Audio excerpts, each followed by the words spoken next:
ভর্তি নুড়ি পাথর, আবছায় আলোয় অন্ধকার। প্রজাপতি পাখির পালক, লেখেন লীলা মজুমদার। পকেট ভর্তি নুড়ি পাথর, আবছায় আলো অন্ধকার। প্রজাপতি পাখির পালক, লেখেন লীলা মজুমদার। চলো ছোট্ট সোনারা, আমরা যাই লীলা মজুমদারের সাথে ভূত দেখতে যাব।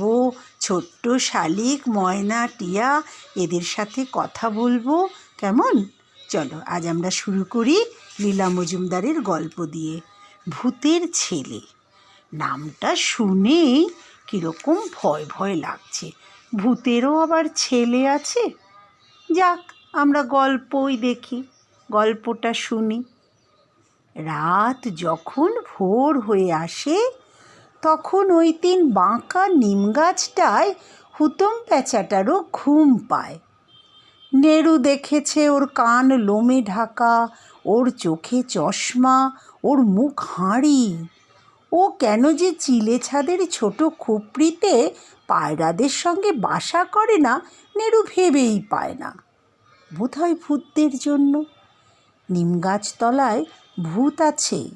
একদিন ভোরবেলায় মই বগলে ছাগলদারি লোকটা রাস্তার আলো নিভিয়ে নিভিয়ে চলে গেল। তারপর নেরু দেখেছিল কোমরে রূপোর ঘুনশিওয়ালা, মাথায় গুটিকত কোঁকড়া চুল ভূতদের ছোটো কালো ছেলে নিম গাছ তলায় কাঁসার বাটিতে নিম ফুল কুড়ুচ্ছে।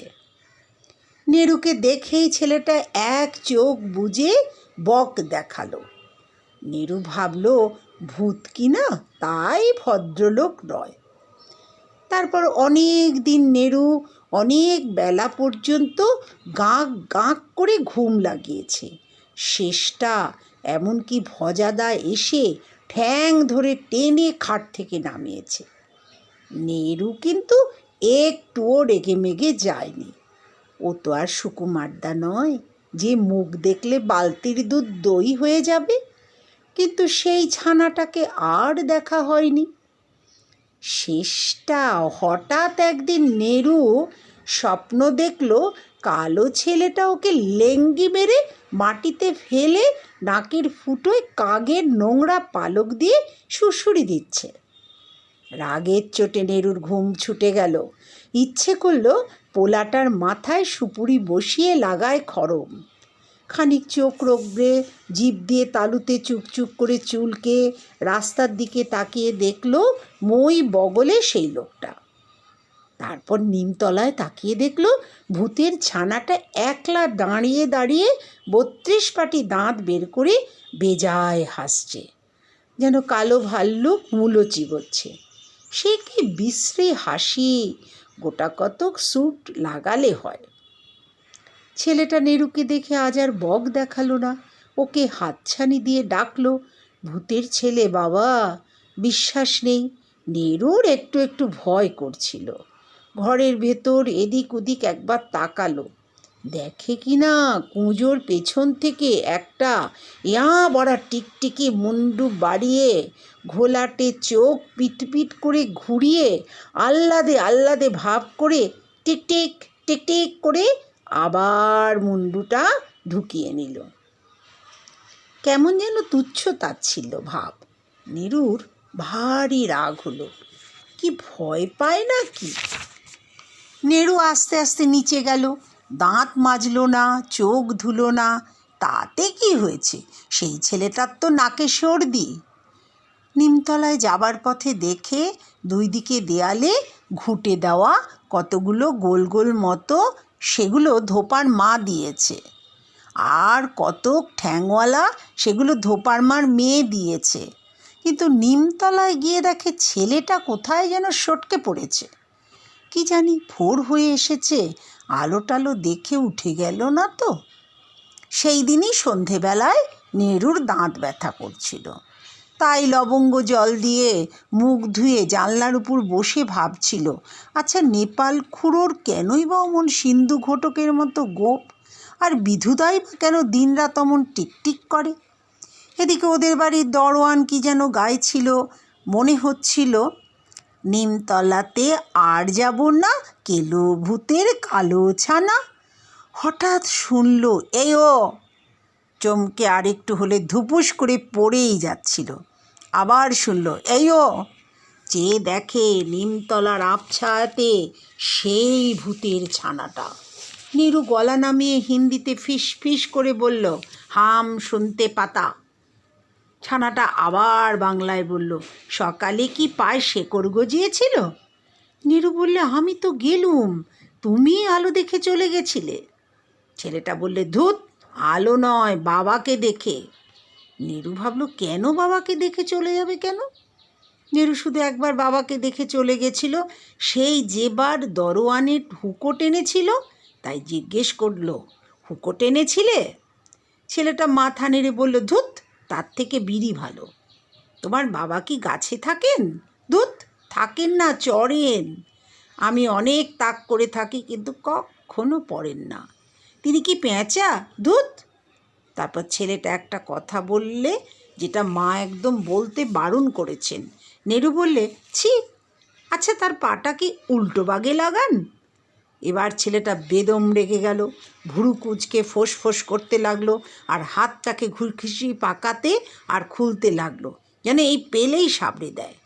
তারপর কি ভেবে ঠান্ডা হয়ে বলল, ওই যে মিস্ত্রিগুলো সারাদিন বাঁশের টঙে চড়ে তোমাদের বাড়ির বিশ্রী জানলাগুলোতে তোমার গায়ের রঙের মতো বদ সবুজ রং লাগায়, ওদের একটা দড়ি বাঁধা রঙের টিন আর একটা বড় চ্যাপ্টা রং লাগাবার জিনিস যদি আমাকে এক্ষুনি না দাও, তাহলে তোমার এবং তোমার বাবার আমি সর্বনাশ করে ছাড়ব।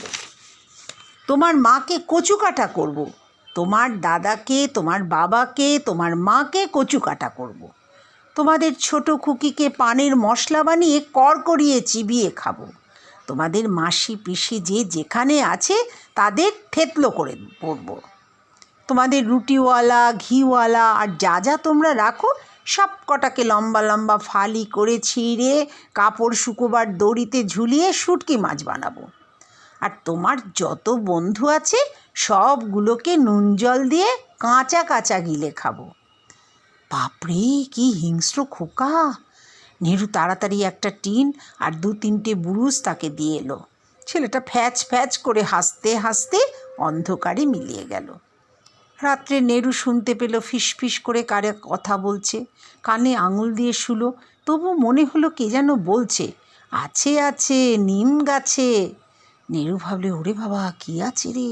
পান্তভূত, কবন্দ, পিছাচ, স্কন্দকাটা, গন্ধবেনে, শাঁকচুন্নি, পেতনি, প্যান্তাখেচি। নেহরু তো নাক মুখ ঢেকে রাম ঘুম লাগালো। পরদিন সকালে নিচে যাবার সময় সিঁড়ির জানলা দিয়ে দেখে রাস্তায় ও বাড়ির বড় কর্তা, এ বাড়ির দরোয়ান, দাদা, বাবা, মন্টুর বাবা, দিন্দা, আরও কতকে, সবাই ঠ্যাং হাত ছুঁড়ে বেজায় চেঁচাচ্ছে। নীরু আরও দেখল রাস্তার সব বাড়ির দেয়ালে দেয়ালে সবুজ রং দিয়ে নানান রকম চিত্তির করা, পাশের বাড়ির সাদা গেটটা ডোরা কাটা। হঠাৎ নেরুর চোখ দুটো ঠিকরে বেরিয়ে আসবার জোগাড় হলো। সেই হিংস্র ছানাটা পথের মধ্যিখানে দাঁড়িয়ে, তার এক হাতে রঙের বুরুশ, এক হাতে রঙের টিন, এক কান ও বাড়ির দরোয়ান ধরেছে আর এক কানে বাড়ির লক্ষ্মণ সিং, আর ছেলেটা জোরসে চেল্লাচ্ছে। তারপর ভক ভক করে একটা মোটর ডাকলো, আর পথ ছেড়ে সকলে চলে এলেন।